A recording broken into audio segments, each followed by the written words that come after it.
En una cena en un restaurante elegante con la familia, mi nuera se levantó para llevar a mi nieta al baño.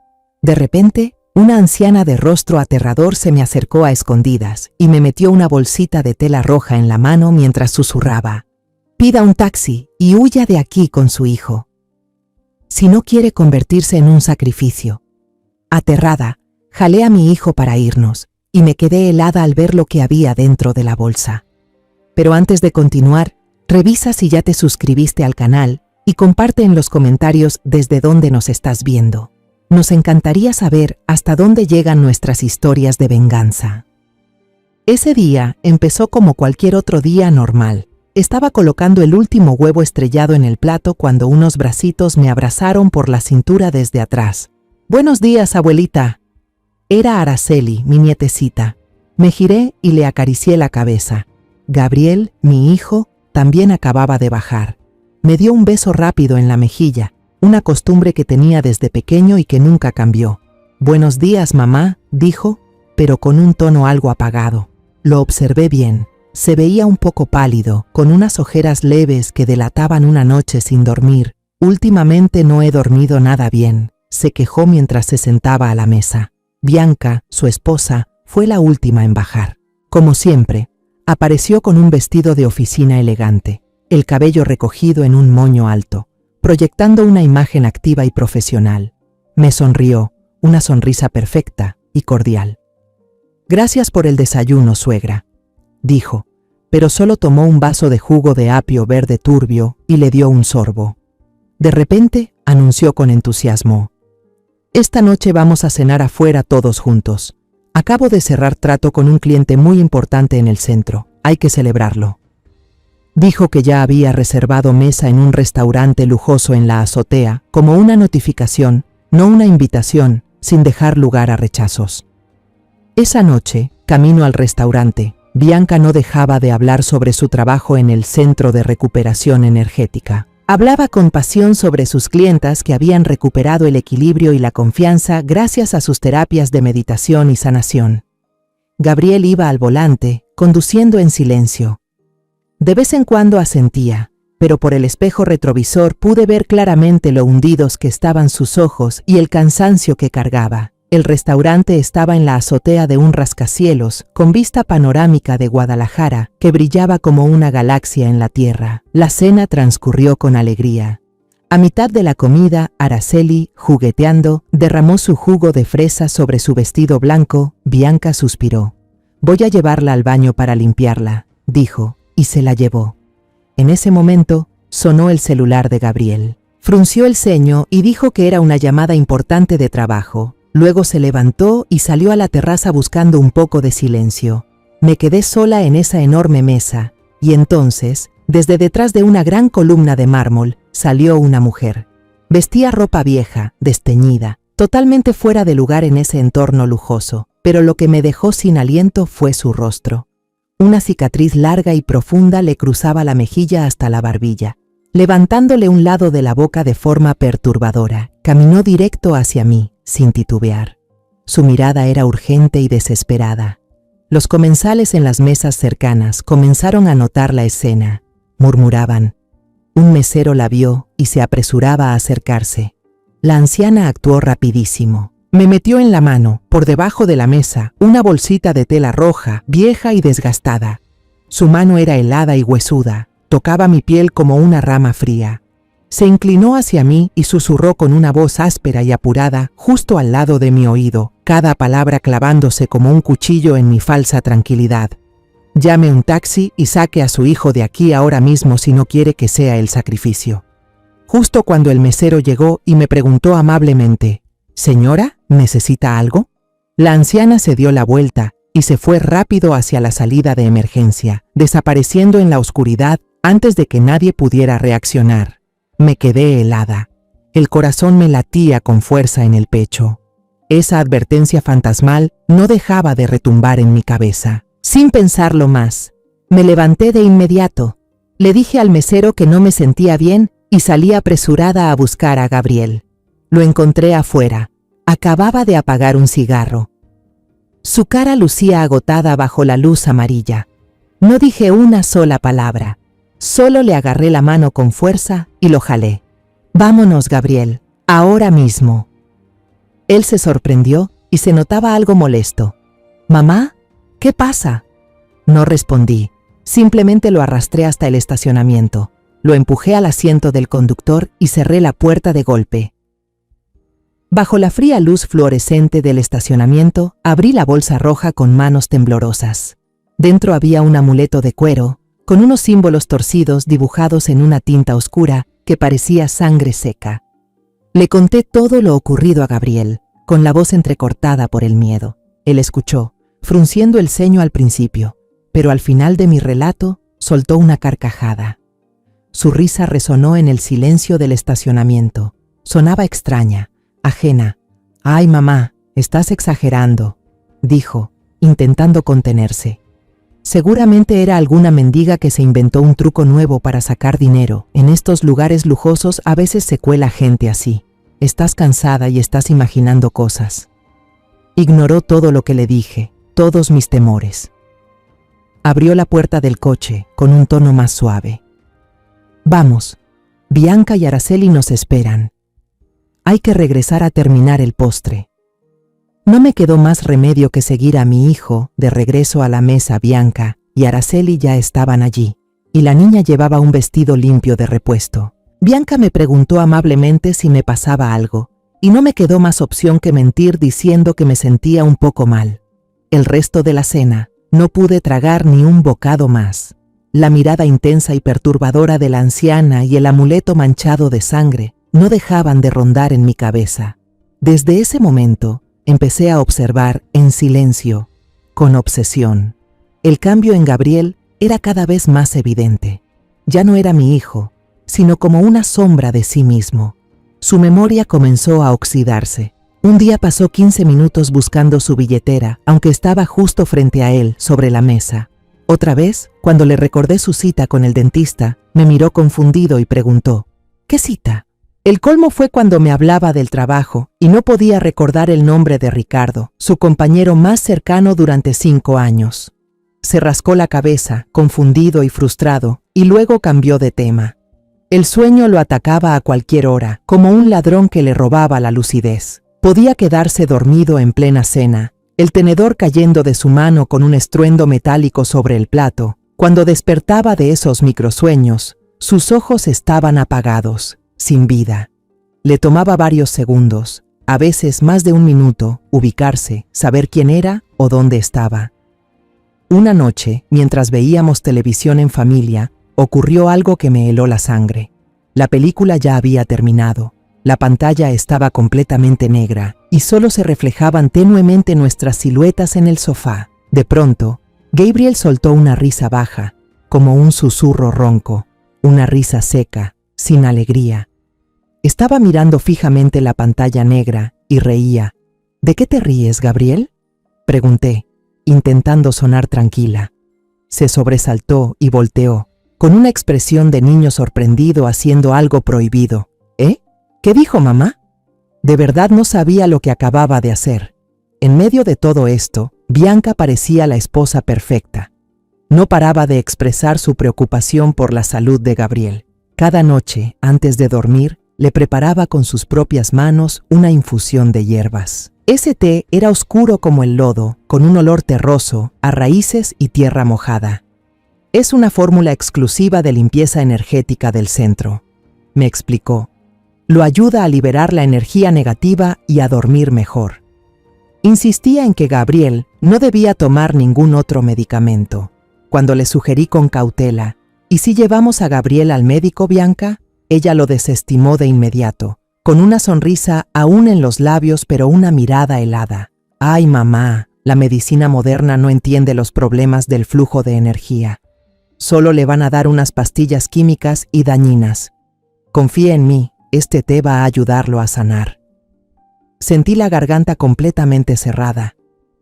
¿Cómo podía discutir con una lógica que no alcanzaba a comprender? Esa noche tuve una pesadilla horrible. Soñé que estaba en nuestra propia casa, pero todo estaba podrido, cubierto de telarañas. La pintura de las paredes se caía a pedazos, los muebles estaban torcidos. Desde el piso de arriba, Escuché la voz débil y entrecortada de Gabriel. «Mamá, ayúdame». Corrí hacia su cuarto, pero el pasillo se alargaba sin fin, como si estuviera atrapada en un camino interminable. Cuando por fin llegué a la puerta, vi a Bianca de espaldas, parada frente a mí. Se giró lentamente y en su mano tenía un cuchillo pequeño, brillante bajo la luz pálida de la luna. Me desperté de golpe, empapada en sudor, el corazón golpeando con tanta fuerza que sentí que se me iba a salir del pecho. Tenía la garganta seca, necesitaba un vaso de agua. Salí del cuarto en puntillas. La casa estaba sumida en un silencio casi absoluto, solo interrumpido por el tic-tac del reloj de péndulo en la sala. Al pasar frente al cuarto de mi hijo y su esposa, noté que la puerta estaba entornada, dejando una pequeña rendija abierta. Iba a seguir de largo hacia la cocina, pero un sonido me hizo detenerme. Era la voz de Bianca, pero no hablaba en español. Era una serie de sonidos repetitivos, guturales, con unos siseos extraños que jamás había escuchado. No sonaba como un idioma, sino como un conjuro antiguo. Un escalofrío me recorrió la espalda, pero la curiosidad pudo más. Contuve la respiración y me acerqué con cuidado a la puerta, mirando por la rendija. Una luz tenue y parpadeante salía del interior. Era la llama de una única vela negra colocada en el suelo. Y bajo esa luz, la escena que vi me dejó helada. Bianca estaba arrodillada. Llevaba una túnica negra que le cubría de pies a cabeza, haciéndola parecer una sombra sin forma. Frente a ella había una pequeña estatua de madera oscura. Tenía forma humana, pero sus brazos y piernas eran anormalmente largos. Y lo más aterrador era su cabeza, completamente lisa, sin ojos, sin nariz, sin boca. Un rostro vacío, sin expresión. A su lado, en la cama grande, Gabriel dormía profundamente. Estaba acostado boca arriba, los brazos a los lados, inmóvil como un tronco, sin saber nada del ritual macabro que ocurría a unos pasos de él. Un olor fuerte y desagradable se coló por la rendija, golpeándome la nariz. Era el olor acre de cera quemada, mezclado con un leve tufo metálico, olor a sangre. Retrocedí de inmediato, tapándome la boca con ambas manos para contener el grito que amenazaba con salirme del pecho. Di un paso atrás, luego otro, con cuidado de no hacer ni el más mínimo ruido. El piso de madera crujía como si quisiera delatarme. Me giré y corrí a mi habitación como una fugitiva. Cerré con llave temblando. El clic del cerrojo resonó seco en medio de la noche silenciosa. Me acurruqué en la cama hasta que los primeros rayos del amanecer se filtraron por la ventana. Ya no pude dormir. El susurro siniestro de Bianca y la imagen perturbadora de la estatua sin rostro seguían taladrándome la mente. Todas las piezas sueltas encajaban ahora en una imagen completa y espantosa, lo supe con certeza. La advertencia de la anciana en el restaurante no había sido una locura de una mendiga. Era verdad. A la mañana siguiente, bajé a la cocina con las piernas pesadas como plomo, tratando de empezar un nuevo día como si nada hubiera pasado. Mi mano temblaba levemente al dejar el plato de huevos sobre la mesa, pero esperaba que nadie lo notara. Bianca bajó las escaleras, extrañamente radiante, casi resplandeciente. Su energía contrastaba completamente con la decadencia de mi hijo. Tarareaba una melodía alegre y luego se volvió hacia mí, con una voz dulce. «Mamá, ¿durmió bien?» Asentí con la cabeza, sin atreverme a mirarla a los ojos, temiendo que pudiera leer el horror y el asco que sentía. Gabriel bajó tambaleándose como un sonámbulo, con unas ojeras que ahora se habían vuelto de un tono morado oscuro. Se dejó caer sobre la silla y apoyó la cabeza en la mesa, con el cabello todo alborotado. «Estoy muy cansado», murmuró con la voz ronca. Bianca fue de inmediato hacia él, rodeándolo con el brazo y acariciándole la espalda con ternura. «Tómalo, amor», le dijo en voz baja, empujándole el vaso de té de hierbas de la mañana. «Te vas a sentir mejor enseguida». La manera en que lo miraba no era la de una esposa preocupada, sino la de alguien que evalúa una posesión suya. Tenía que actuar, ya mismo. «Hoy no me siento bien», dije, fingiendo cansancio en la voz. «Me duelen mucho las rodillas, debe ser por el cambio de clima. Creo que me voy a quedar en casa a descansar. No visitaré a mi amiga Consuelo como tenía planeado». Bianca se volvió a verme, y en sus ojos brilló un destello difícil de descifrar. ¿De verdad? Pues descanse, mamá, no se esfuerce. Su preocupación era perfecta en cada detalle, pero yo sabía que, en el fondo, estaba celebrando.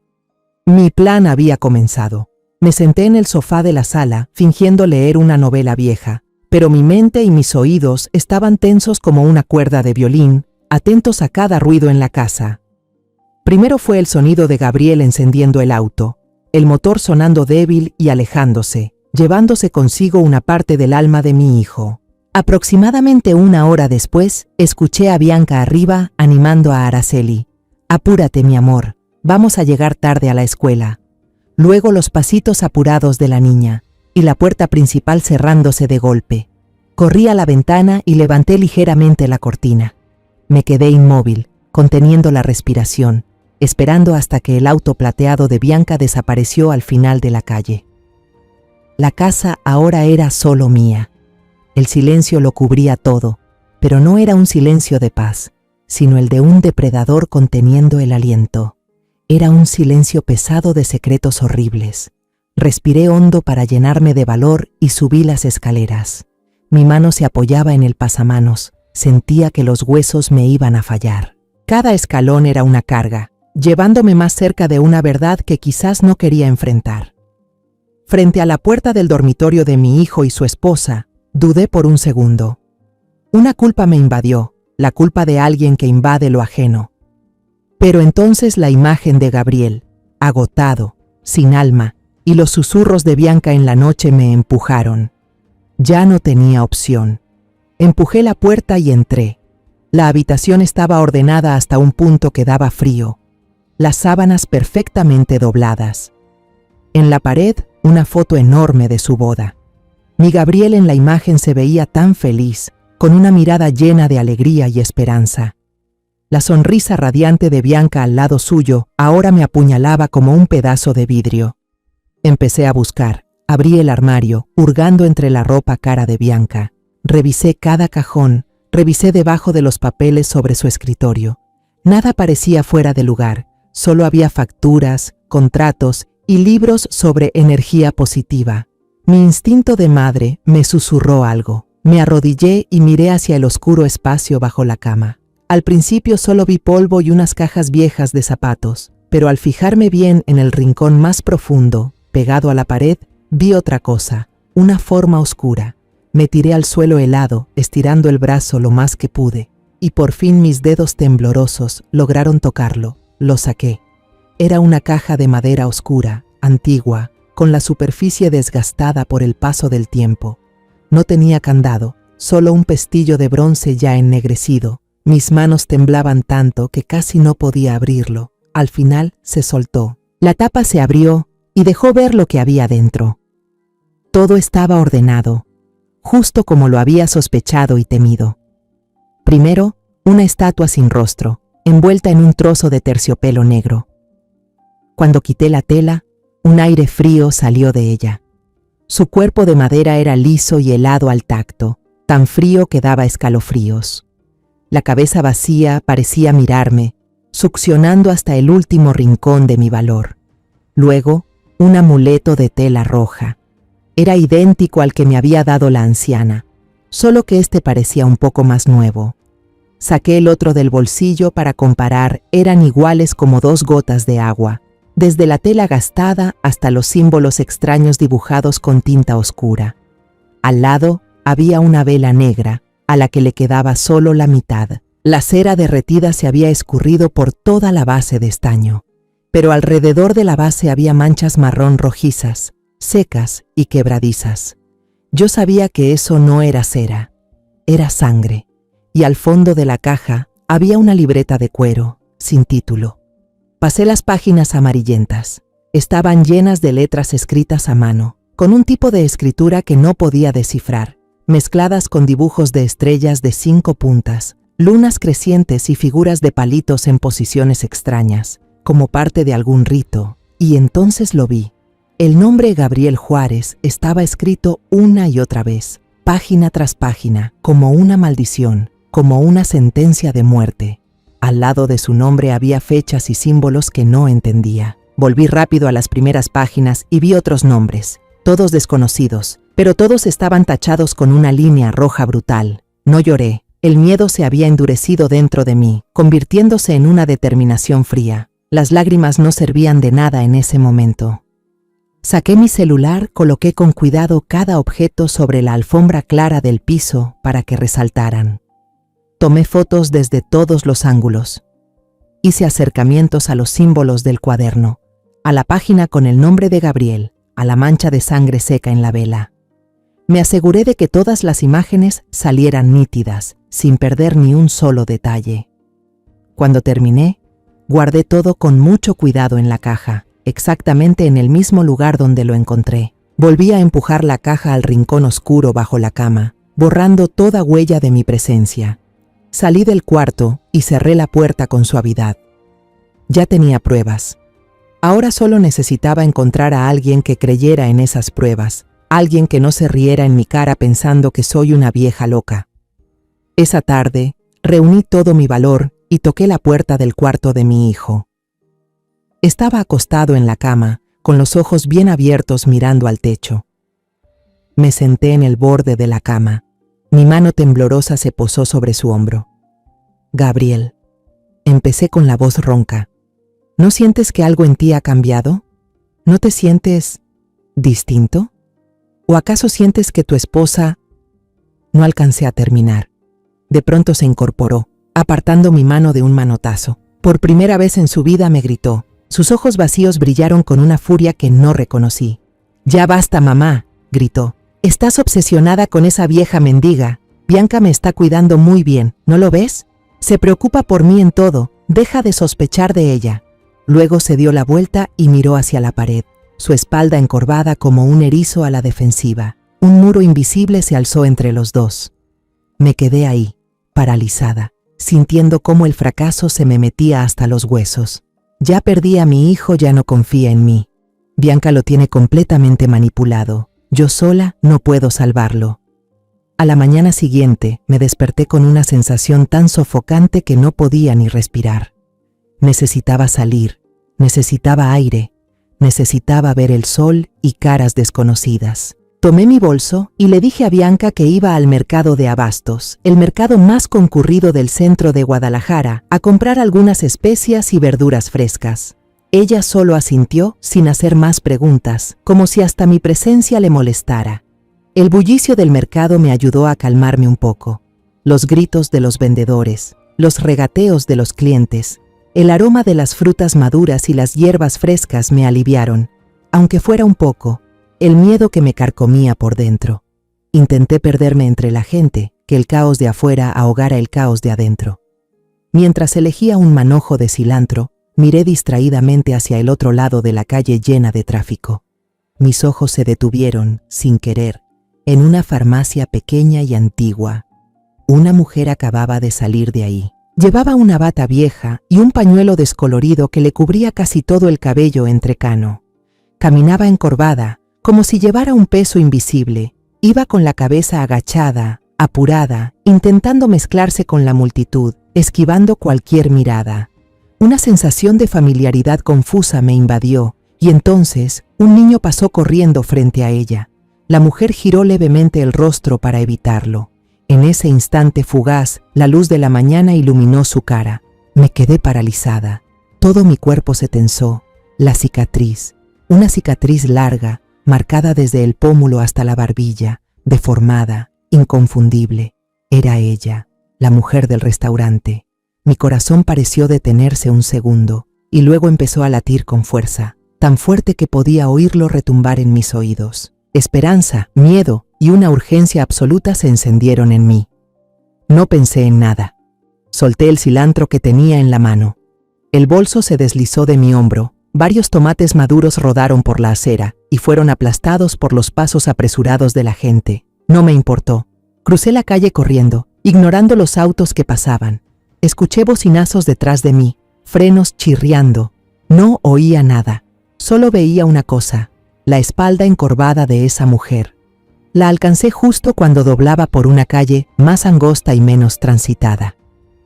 «Señora, por favor, espere», grité con la voz entrecortada. Estiré el brazo y agarré con fuerza la manga desgastada de su abrigo. Ella dio un respingo y se volteó de golpe. Sus ojos mostraban un pánico absoluto, como un animal acorralado. Intentó zafarse, con voz temblorosa, apenas audible. Se equivoca de persona. Por favor, suéltame.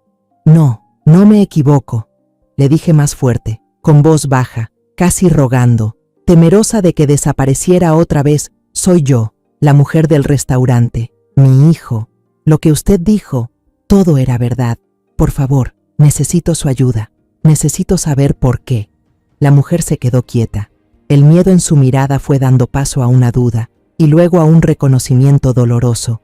Me miró a los ojos llenos de lágrimas, y quizá vio en ellos una desesperación tan auténtica que no podía ser fingida. Miró alrededor, con desconfianza, como si en cualquier momento pudiera aparecer un enemigo.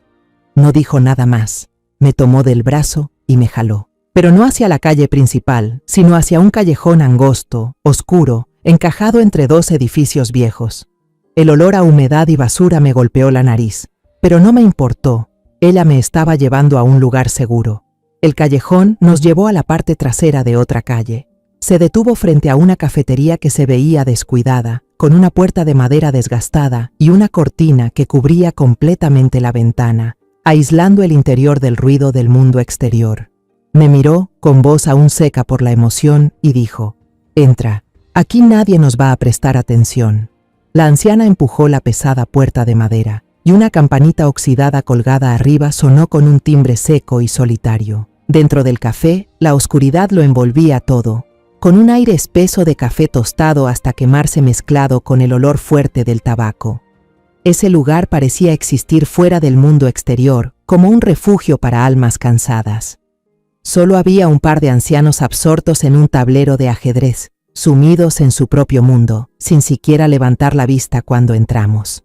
El dueño, con un bigote espeso, estaba tras la barra. Apenas nos saludó con un leve movimiento de cabeza antes de volver a limpiar un vaso con desgano. La anciana me llevó a la mesa más escondida del rincón, detrás de una gran columna, desde donde podíamos ver todo el lugar sin que nadie notara nuestra presencia.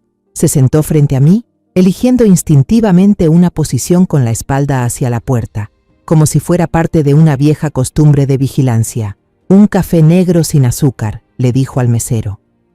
Yo, demasiado confundida y nerviosa, con la garganta seca, apenas pude murmurar: «Un vaso de agua, por favor». El mesero trajo las bebidas y se fue enseguida. La anciana sostuvo la taza de café entre las manos. El vapor la envolvía como una niebla que ocultaba un rostro marcado por el dolor.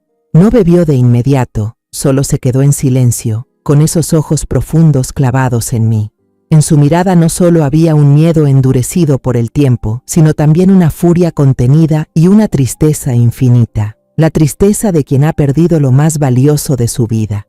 No me atreví a interrumpirla. Sabía que estaba luchando con los fantasmas del pasado, decidiendo si debía abrir otra vez una herida que nunca cerró. Me quedé callada, con las manos entrelazadas sobre la mesa, esperando. Finalmente, dejó la taza sobre el plato con un clac seco que rompió el silencio. Habló con una voz baja y ronca, como si llevara demasiado tiempo guardando lo que estaba a punto de decir. Le juré al alma de mi nieta que nunca volvería a hablar de esto. Pero si su hijo está a punto de convertirse en el siguiente, entonces callar sería un crimen. Respiró hondo. Me llamo Rafaela. Y entonces comenzó a contar. Los recuerdos salieron como una represa rota. Su nieta, Maribel, quedó huérfana desde pequeña y fue criada únicamente por ella. Maribel solía ser una muchacha alegre, brillante como el sol, pero después de una ruptura amorosa, cayó en una depresión profunda. La luz en sus ojos se apagó. Fue entonces cuando conoció el centro de energía de la diosa de Bianca a través de un anuncio en internet. Aquel lugar prometía cosas dulces: sanar las heridas del alma femenina, reencontrar el equilibrio, con terapias de meditación y conexión energética. Para un alma rota como la de Maribel, eso era un salvavidas. Rafaela contó cómo Maribel empezó a cambiar tras unirse al centro. Se volvió misteriosa, distante. Ya no compartía nada con ella. Se reunía constantemente con nuevas amigas del centro, mujeres con miradas extrañas, vacías. Empezó a hablar de cosas que la señora no comprendía, sobre una entidad llamada la Madre Silenciosa y sobre la necesidad de purificar el alma. Contó sobre la secta Los Devotos del Silencio. No era una religión verdadera, sino una especie de culto oscuro, una herejía ancestral que Bianca, quien se hacía llamar la Monja Suprema, había reinventado mezclando creencias salvajes y crueles. La voz de Rafaela se quebró al mencionar la regla más espantosa del culto. Para alcanzar la ascensión y un mayor poder dentro del grupo, los miembros debían ofrecer el alma de la persona que más amaban. Creen, susurró, que cuanto mayor el sacrificio, mayor la bendición. Sentí que la sangre se me helaba. Una noche, Maribel regresó a casa y le suplicó a su abuela que la acompañara a una ceremonia especial del centro, una ceremonia para honrar a las madres y abuelas. Rafaela, por el gran amor que le tenía a su nieta y con ganas de volver a acercarse a ella, aceptó sin sospechar nada. Pero Maribel no la llevó al centro de la ciudad. La joven condujo hasta una granja antigua y apartada en las afueras. Dentro, decenas de personas vestidas con túnicas negras estaban de pie en círculo, cantando cánticos bajo la luz parpadeante de las velas, y en medio de ese círculo estaba Bianca, con el rostro frío e inexpresivo, iluminado por el fuego. Rafaela se dio cuenta de que había sido engañada. Maribel se arrodilló, llorando, y dijo desesperada: «Abuela, lo siento, pero este es el único camino para salvar mi alma». Dos hombres corpulentos sujetaron a Rafaela, obligándola a beber un líquido amargo con olor a raíz podrida. Pero en ese momento, su instinto de supervivencia se activó. Fingió haberlo tragado, y lo escupió cuando ellos no miraban. Cuando Bianca se acercó con un cuchillo ceremonial brillante en la mano, Rafaela usó todas sus fuerzas. Mordió el brazo de uno de los hombres y dio una patada a Bianca, que la hizo caer hacia atrás. En medio del caos, logró escapar en la oscuridad. La cicatriz en su rostro, la misma que me había obsesionado, fue causada por el cuchillo de Bianca al rozarla mientras luchaba por liberarse. Se escondió en una granja abandonada cercana hasta el amanecer antes de atreverse a regresar a la ciudad. Dio aviso a la policía, pero no le creyeron. Pensaron que era una anciana confundida, en estado de shock por la desaparición de su nieta. Cuando fueron a revisar, la granja estaba vacía, sin rastro alguno. Maribel desapareció sin dejar huella. Días después, la secta envió un mensaje a los amigos de Maribel, diciendo que había cumplido su misión y que su alma se había elevado a un plano superior. Para la ley, fue un caso de desaparición. La voz de Rafaela se quebró, pero para mí fue un asesinato. Me miró con los ojos enrojecidos. Ese día en el restaurante, al ver a Bianca, me congelé. Y al ver a su hijo sentado junto a ella, con esa expresión cansada y vacía, igual a como estaba mi nieta en sus últimos días, supe que él estaba en peligro. El amuleto que le di fue uno de los que Maribel trajo a casa. Pensé que tal vez podría advertirle. Extendió la mano sobre la mesa y apretó la mía con fuerza. Su mano delgada temblaba. «Salve a su hijo. No permita que termine como mi nieta, cueste lo que cueste». No pude responder. Las lágrimas corrían por mis mejillas. La verdad era más horrible que mis peores pesadillas. Mi Gabriel, mi hijo, estaba tendido en el altar de un demonio. Pasado un momento, recobré la compostura, me sequé las lágrimas. El miedo había dado paso a una determinación férrea. «Gracias, Rafaela. Gracias por tener el valor de contarlo todo. No dejaremos que la historia se repita». Me puse de pie, con la voz más firme que nunca. «Conozco a alguien. Alguien que nunca nos tomará por unas viejas locas. Vamos a verla ahora mismo». Pagué rápido el agua y el café, y ayudé a Rafaela a levantarse. Su cuerpo frágil seguía temblando sin parar tras liberar ese peso del alma, como una hoja seca en el viento. Sabía que no podía llevarla de regreso a esa casa, donde cada rincón tenía ojos y oídos de Bianca. Y yo tampoco podía volver sola, no con esta verdad ardiendo por dentro. No pedí un taxi a casa. En cambio, le di al conductor una dirección en Polanco, un barrio de casas elegantes, tranquilas y con la mejor seguridad de la ciudad. Era la casa de Ofelia, mi mejor amiga desde la secundaria. la única persona en este mundo en quien podía confiar plenamente. En el auto, las dos íbamos en silencio. Rafaela miraba por la ventana, los ojos perdidos en la gente que pasaba. Pero yo sabía que estaba atrapada en sus propios recuerdos dolorosos. Yo, en cambio, repasaba toda la información, cada imagen, cada palabra en mi cabeza. Me estaba preparando para la conversación más importante de mi vida. No podía cometer errores. Ofelia abrió la puerta. Era una mujer bajita y robusta, el cabello corto y casi completamente canoso, pero los ojos detrás de sus lentes de carey seguían siendo tan agudos e inteligentes como siempre. Se sorprendió al verme, y aún más al ver a la mujer desconocida y demacrada que me acompañaba. Nos miró a las dos, notando nuestro estado de pánico, y sin decir una sola palabra, retrocedió y abrió la puerta de par en par. «Pasen», dijo con voz grave y firme.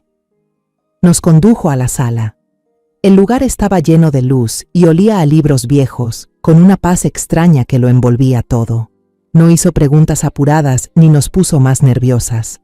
En lugar de eso, fue a la cocina en silencio y regresó unos minutos después con 3 tazas de té de manzanilla bien caliente, cuyo aroma suave era como un calmante. Se sentó en el sillón frente a nosotras y me miró directo a los ojos. No había curiosidad en su mirada, sino la concentración de alguien acostumbrado a escuchar historias difíciles. «Bueno, Adriana», dijo, «¿qué pasó que tienes esa cara como si hubieras visto un fantasma?» Respiré hondo, miré a Rafaela y asentí con la cabeza, dándole pie para que empezara. Y Rafaela habló. Esta vez sin temblores, sin pánico. Como si la presencia de Ofelia le hubiera dado una fuerza invisible. Su voz era clara, firme y ordenada. Narró cada detalle. Desde el cambio en Maribel, las frases extrañas, el ritual espantoso en la granja abandonada, hasta la fuga por los pelos. No omitió nada, ni siquiera lo que la policía había descartado como fantasía. Ofelia escuchaba sin interrumpir ni una sola vez. Dejó la taza a un lado, sacó una libreta y una pluma del cajón de la mesa y empezó a tomar notas. Sus dedos recorrían las páginas anotando nombres, lugares, detalles clave. Sus ojos tenían esa mirada de investigadora profesional, la misma que yo había visto en ella cuando aún trabajaba. Y cuando Rafaela terminó su relato, con la voz quebrada por la emoción, yo conté sobre las actitudes extrañas de Gabriel, sobre su deterioro emocional. Hablé de la cena en el restaurante, de la anciana con la cicatriz y el amuleto de tela roja. Conté sobre la noche en que escuché susurros en un idioma desconocido y lo que vi a través de la rendija de la puerta. Bianca con una túnica negra, una vela y una estatua horrenda sin rostro. Entonces dije con firmeza, y tengo pruebas. Abrí la galería de mi celular. Le mostré la pantalla a Ofelia. Una a una, las imágenes fueron apareciendo, nítidas y frías: la caja de madera antigua, la estatua deformada sin rostro, la vela negra con manchas de sangre seca, y por último, las páginas llenas de símbolos extraños, con el nombre Gabriel Juárez escrito una y otra vez, como una maldición. Ofelia entrecerró los ojos mirando el teléfono. No solo estaba viendo, estaba analizando.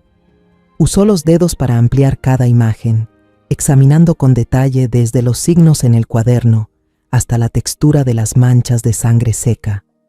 Su rostro se volvió cada vez más serio. La calma con la que empezó se desvaneció, y en su lugar apareció una expresión de gravedad aterradora. Cuando le mostré todas las fotos, Ofelia se recostó en la silla y guardó silencio por unos segundos. En la habitación solo se oía el tic-tac constante del reloj de péndulo en la pared, cada sonido como si marcara la cuenta regresiva para mi hijo. Entonces habló, con una voz firme y helada, cada palabra como un martillazo. Esto no es una superstición, Adriana.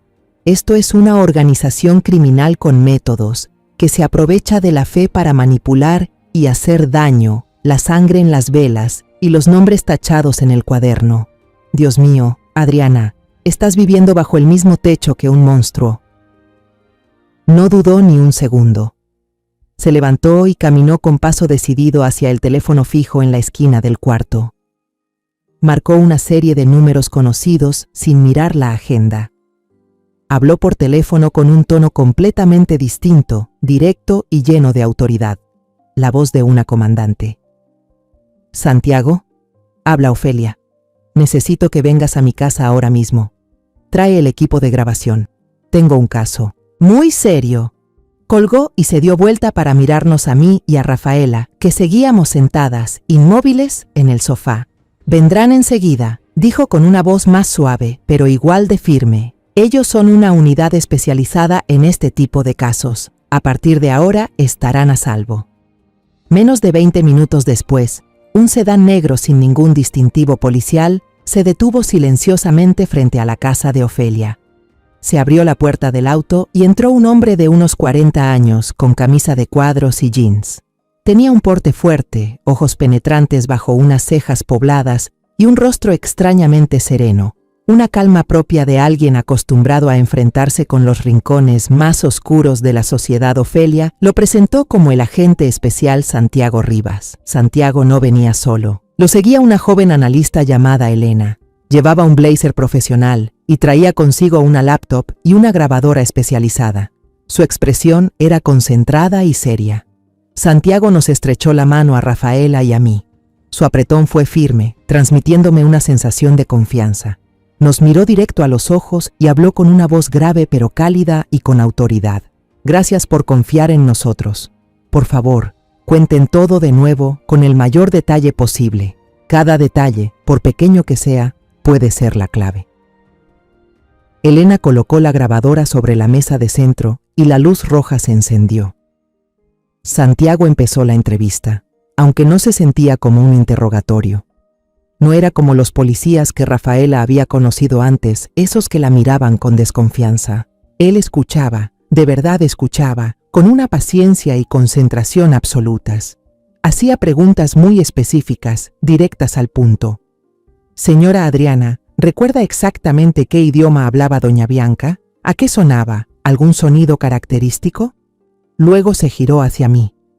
«¿Los símbolos del cuaderno le resultan familiares? ¿Los ha visto antes, quizá en libros o en objetos decorativos?». Entonces hizo una pregunta que me estremeció. Además de su hijo, ¿vio a doña Bianca tener contacto cercano o comportamientos extraños con alguien más? ¿Había alguien que frecuentara la casa de forma inusual? Me esforcé por recordar todo, desde la infusión oscura que Bianca le preparaba a Gabriel cada noche, su aroma extraño, hasta su reacción furiosa cuando le propuse llevar a mi hijo al médico. Rafaela, animada por la confianza de Santiago, también compartió más información. Intentó describir los rostros de otros miembros que recordaba vagamente de aquella noche espantosa, el mobiliario y objetos de la vieja granja, incluso los símbolos que había alcanzado a ver en las paredes. Mientras hablábamos, Elena no paraba de teclear. Su pantalla mostraba líneas de datos, mapas, imágenes, no solo tomaba notas, estaba contrastando nuestra información con alguna base de datos enorme. Cuando le envié desde mi celular las fotos con las pruebas, Santiago se levantó, caminó detrás de ella y miró la pantalla. Él entrecerró los ojos al mirar la foto del cuaderno y asintió con firmeza. «Sí, son ellos», dijo, con la voz más grave. «Los devotos del silencio». Ya habíamos oído hablar de esta secta. Un escalofrío me recorrió la espalda. Así que era real. Tenía un nombre. Él explicó que su unidad especial había estado siguiendo una serie de organizaciones encubiertas bajo nombres como centros de sanación, clases de yoga espiritual o grupos de apoyo para mujeres en todo México. Todas estas organizaciones estaban vinculadas a desapariciones misteriosas, fraudes financieros y manipulación psicológica. El problema es que operan como una red de células independientes, casi sin conexión directa entre sí. Usan mujeres que aparentan ser exitosas y confiables, como Bianca, para cubrirse, continuó Santiago. El grupo de Guadalajara, liderado por Bianca, es el más hermético y enigmático. Sabíamos que existía, pero nunca habíamos podido identificar a su líder ni su ubicación principal. Cambian de lugar constantemente y solo se comunican por canales cifrados. Santiago nos miró a mí y a Rafaela con expresión seria. Lo que ustedes aportaron hoy es un gran avance. Es la pieza que nos faltaba. Tu testimonio, Rafaela, es el primero que tenemos de una sobreviviente de sus rituales.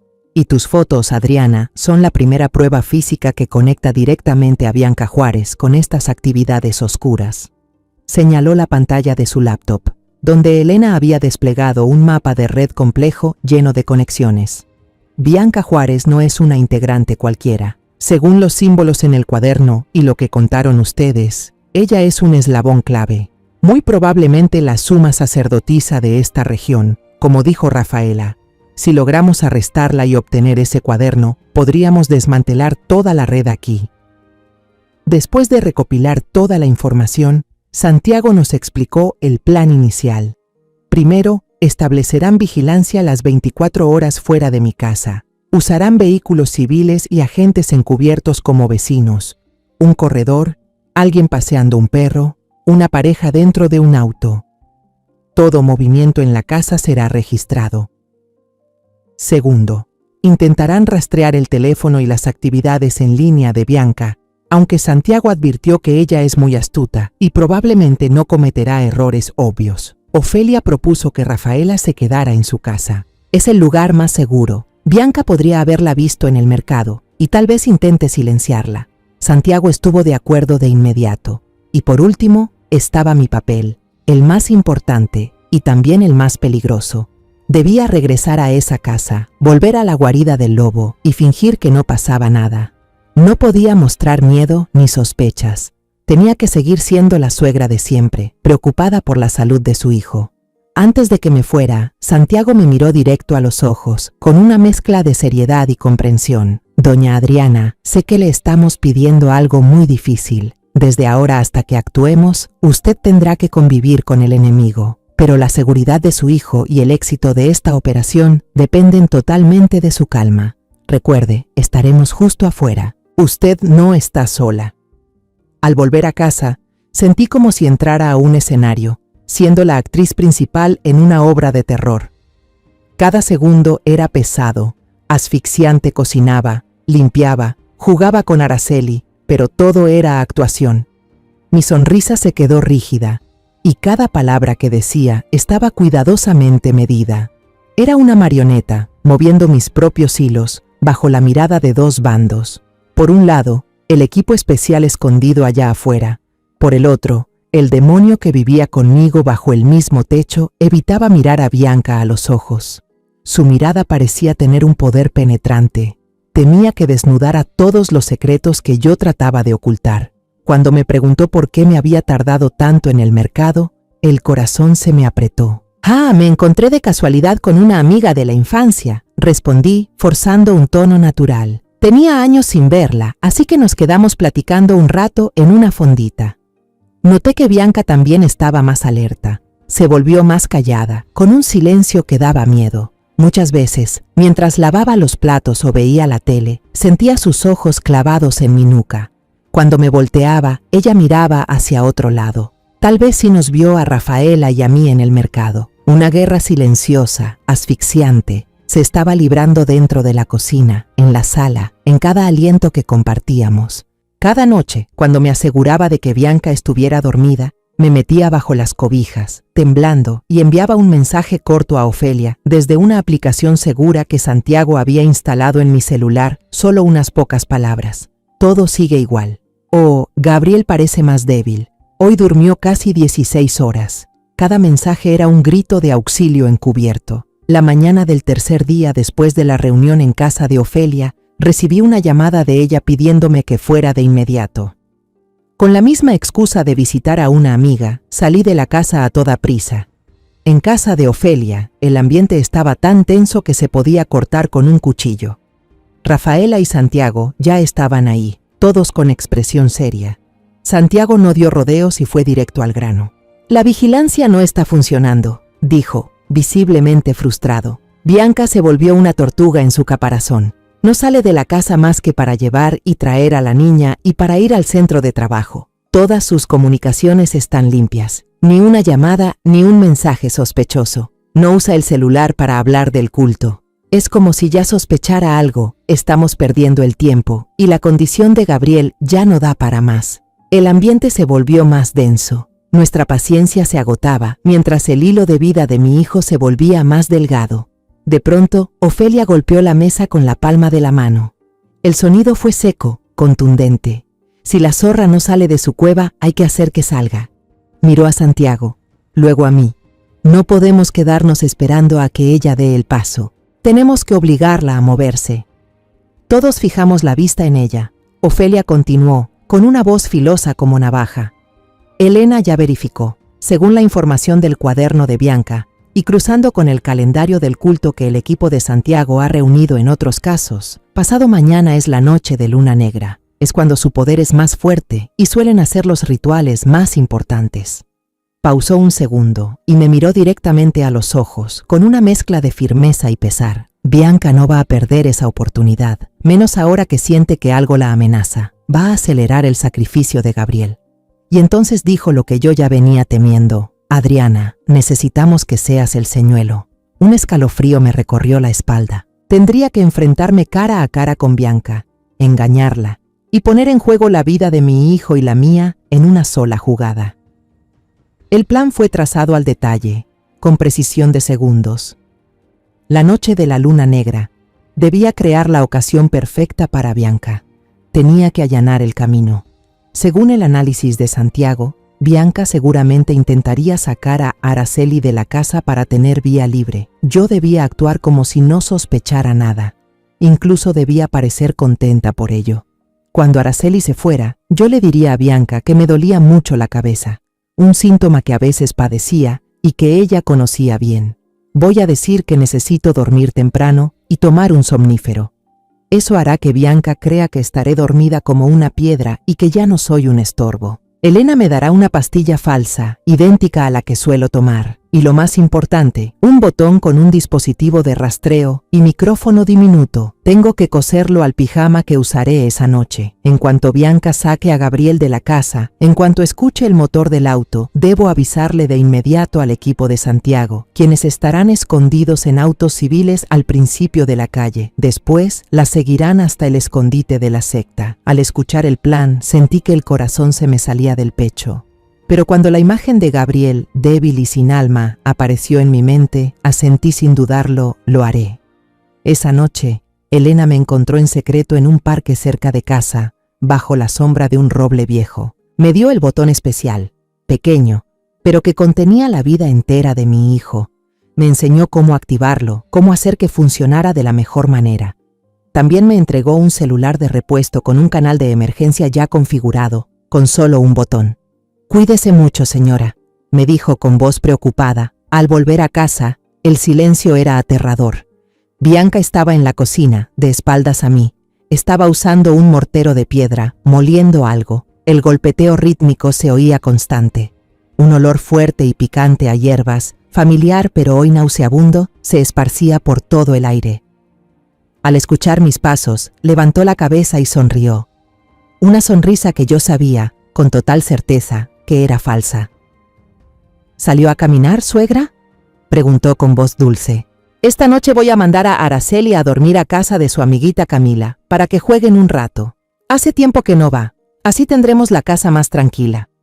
El guión había comenzado, exactamente como Santiago lo predijo. Mi actuación debía comenzar también. Me llevé una mano a la cabeza y fruncí el ceño como si sintiera un gran dolor. «¡Ay, qué bueno!», dije, con voz débil. «Me ha dolido la cabeza desde la tarde. Creo que voy a tomar un somnífero pronto. Ya no aguanto». Bianca me miró, entrecerrando los ojos. Por un segundo, una chispa helada brilló en su mirada. Una chispa de cálculo, de satisfacción. No podía saber exactamente en qué pensaba, pero sí tenía claro una cosa. La presa había mordido el anzuelo. Después de la cena, Bianca recogió todo a una velocidad impresionante. Se cambió y se puso ropa negra de pies a cabeza. Luego llevó a Araceli a la puerta y se agachó para besarle la frente. «Pásala bien, mi amor. Mañana en la mañana paso por ti». Araceli me saludó con la mano, feliz, y corrió a casa de la vecina. Su risa clara se perdió en la oscuridad, dejando un silencio mortal. La puerta se cerró. En la casa solo quedábamos 3, yo, mi hijo y la bruja que tenía por esposa. El aire se volvió espeso, tenso como una cuerda a punto de romperse. Interpreté mi papel a la perfección. Me llevé la mano a la cabeza y caminé tambaleándome como si fuera a desmayarme. Ya no aguanto más, gemí. Tengo que acostarme. Bianca corrió a ayudarme, su preocupación tan exagerada que resultaba falsa. Sí, suegra, váyase a descansar, no se preocupe, yo cuidaré de Gabriel. Incluso me sirvió un vaso de agua. La miré a los ojos, buscando un poco de humanidad, pero solo encontré un vacío frío. Entré a mi cuarto, dejando la puerta entreabierta. Saqué la pastilla tranquilizante, falsa que Elena me dio, y me la tomé justo cuando Bianca pasaba frente a la puerta, echando un vistazo para asegurarse. Luego me acosté, me tapé completamente y comencé a fingir que respiraba profundo y parejo, como alguien que ya está dormido. Pero debajo de las cobijas tenía los ojos bien abiertos, clavados en la oscuridad. Todo mi cuerpo estaba tenso, el corazón me latía con fuerza en el pecho. Todos mis sentidos estaban al máximo. Podía escuchar hasta el sonido más mínimo, el tic-tac del reloj en la pared, el crujido del suelo de madera cuando alguien pasaba, el silbido suave del viento fuera de la ventana. Aproximadamente una hora después, escuché a Bianca susurrarle algo a Gabriel en la habitación de al lado. No entendí lo que ella decía, solo era un murmullo bajo, como un conjuro, pero escuché claramente la voz de mi hijo respondiéndole con un tono monótono, sin alma. Sí, mi amor. Está bien, ya entendí. Parecía un robot recibiendo órdenes. Alrededor de las 11 de la noche, cuando la oscuridad ya era densa y espesa, oí la puerta de su habitación abrirse. Luego, pasos. Unos ligeros, los de Bianca otros, pesados, arrastrándose por el suelo, los de Gabriel. Bajaban las escaleras. Esperé 5 minutos más. 5 minutos que se sintieron como un siglo, para asegurarme de que se habían ido. Luego me deslicé fuera de la cama con cuidado. Pegué la oreja a la puerta, escuchando. Cuando oí el motor del auto de Bianca encenderse y salir del garaje, saqué de inmediato el teléfono de repuesto que tenía escondido bajo la almohada. Presioné enviar al único mensaje que ya había redactado para Santiago. Ya se fueron. Sin perder un segundo, me quité el pijama y me puse la ropa oscura que ya tenía preparada. No salí por la puerta principal, sino que me escabullí por la parte trasera, crucé el jardín a oscuras y corrí hasta el final de la calle, donde un viejo camión de reparto, sin nada llamativo, estaba estacionado bajo un árbol. La puerta trasera del vehículo se abrió en cuanto me acerqué. Santiago extendió la mano y me ayudó a entrar. Dentro del camión no había paquetes, sino un centro de monitoreo móvil, con pantallas y equipos electrónicos parpadeando. Elena estaba sentada frente a una pantalla grande, con audífonos profesionales puestos. Me saludó con un leve asentimiento, con una mirada tensa y concentrada. «Ya tenemos señal del botón de su blusa», dijo Elena, señalando un punto rojo que se movía en el mapa digital. «Y el audio está claro». El camión arrancó suavemente, manteniendo una distancia prudente del vehículo de Bianca. Me senté en el asiento del copiloto, mirando fijamente la pantalla, con el corazón encogido. Elena me pasó un segundo audífono. Segundo. Escuché la voz de Bianca. Estaba recitando esos hechizos en ese idioma horrendo para Gabriel, con un tono hipnótico, imperativo. Mi hijo no decía nada, solo se escuchaba su respiración entrecortada, pesada. El auto de Bianca no se dirigía al centro de la ciudad, sino que tomaba rumbo hacia las afueras, una zona desolada con campos abandonados y caminos de tierra llenos de baches. El cielo estaba completamente oscuro, sin estrellas, una noche de luna nueva. El punto rojo en el mapa se detuvo en un terreno amplio, en medio del cual había una estructura parecida a una mansión antigua, abandonada desde hace mucho tiempo, que se alzaba como un monstruo en la oscuridad. Otros autos ya estaban estacionados bajo los árboles cercanos. «Ya llegaron», dijo Santiago por el radio. «Todos a sus posiciones». Nuestro camión se detuvo a una distancia segura. Agentes vestidos de negro, armados, salieron en silencio de los otros vehículos, moviéndose como sombras, rodeando la zona por completo. Santiago me entregó unos binoculares de visión nocturna.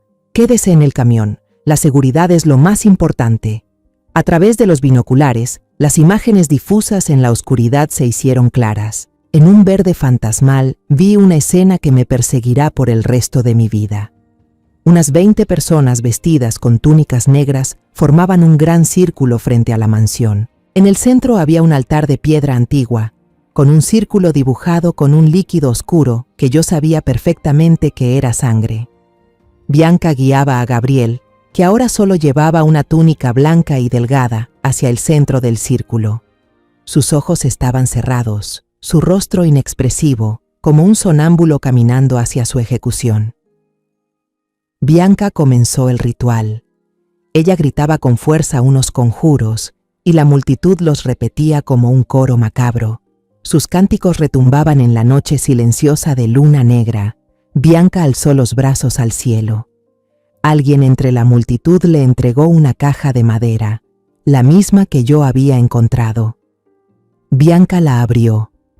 A la luz de las velas, el puñal ceremonial brilló con un resplandor mortal. Ella lo tomó y lo levantó por encima de la cabeza de Gabriel, que estaba arrodillado, inconsciente. El silencio se apoderó del lugar. El aire parecía haberse congelado. Ese era el momento del sacrificio. ¡No!, grité sin pensarlo, pero el grito quedó ahogado por el aislamiento acústico del vehículo. En ese instante, Santiago ordenó por el radio, con una voz tan fría como el acero: «¡Entren!».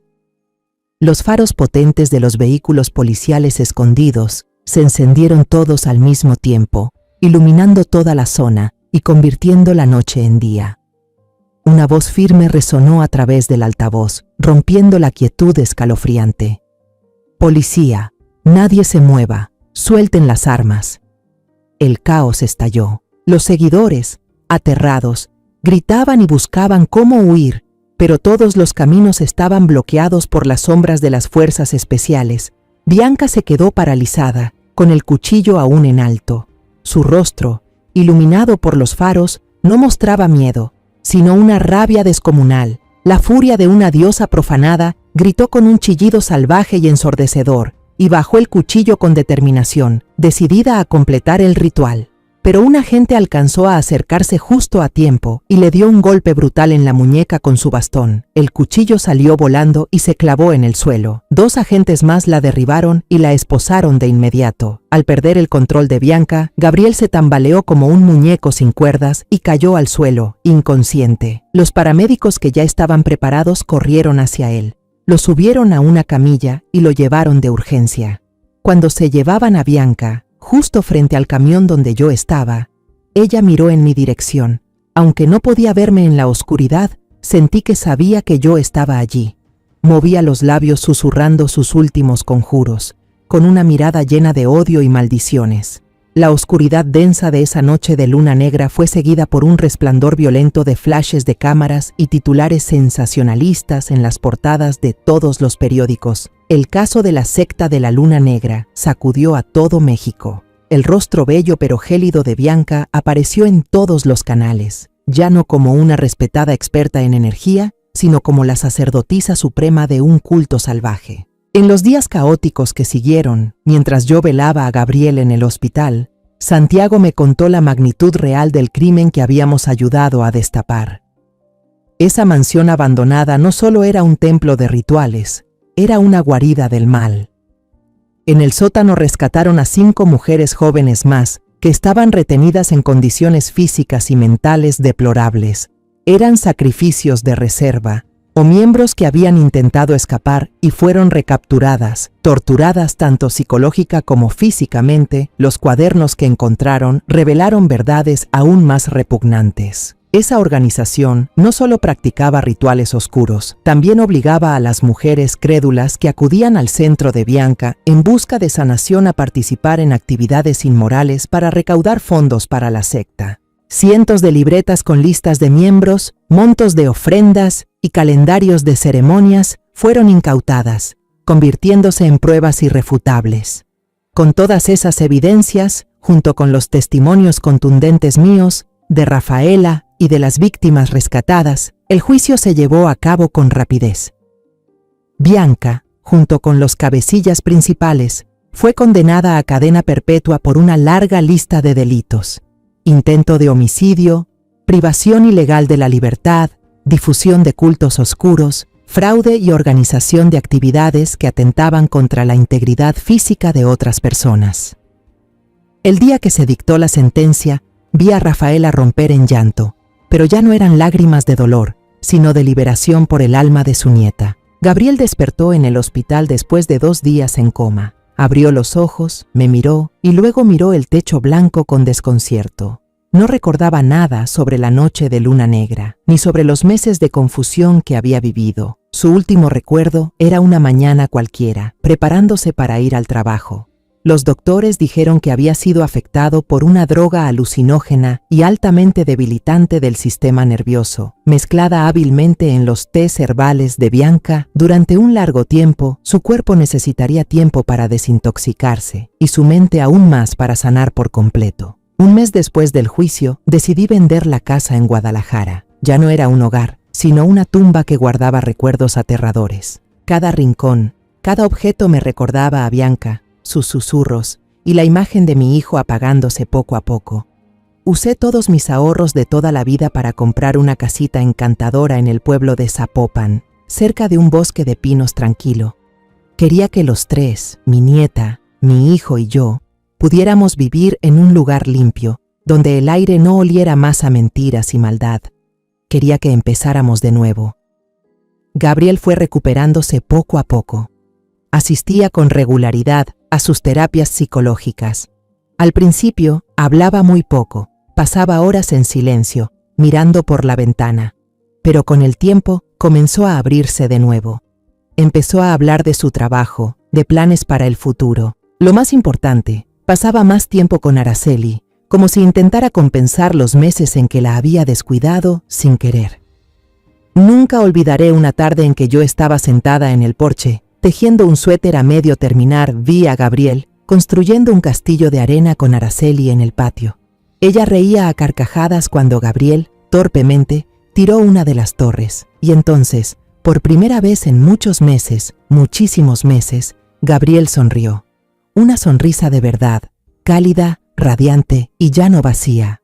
Las lágrimas se me salieron solas, rodaron por mis mejillas y cayeron sobre el ovillo de estambre. Mi hijo había vuelto. Rafaela regresó a su pueblo natal en Puebla para vivir con sus seres queridos, pero seguimos hablando por teléfono cada semana. Ya no era una extraña que conocí por casualidad en un restaurante.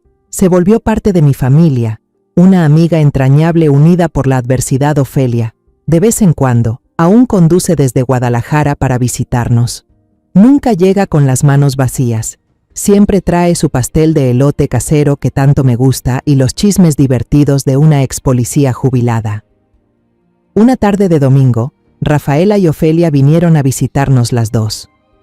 Éramos 4, yo, mis 2 amigas del alma y mi pequeña sobrina. Estábamos sentadas juntas en el porche de la nueva casa, tomábamos té, comíamos pastel y mirábamos a Gabriel enseñándole con paciencia a Araceli cómo plantar un pequeño girasol en una maceta de barro. Le mostraba cómo acomodar la tierra, cómo regarla. La luz dorada del atardecer caía sobre padre e hija, envolviéndolos en un halo cálido. Rafaela estiró la mano, tomó la mía y la apretó suavemente. Lo logramos, Adriana. Sonreí y asentí. Las lágrimas volvieron a asomar, pero esta vez eran de felicidad. La tormenta ya había pasado. La oscuridad pudo haber intentado tragarnos, pudo haber dejado cicatrices que jamás sanen del todo, pero al final, la luz del amor familiar y la valentía de unas mujeres comunes triunfó.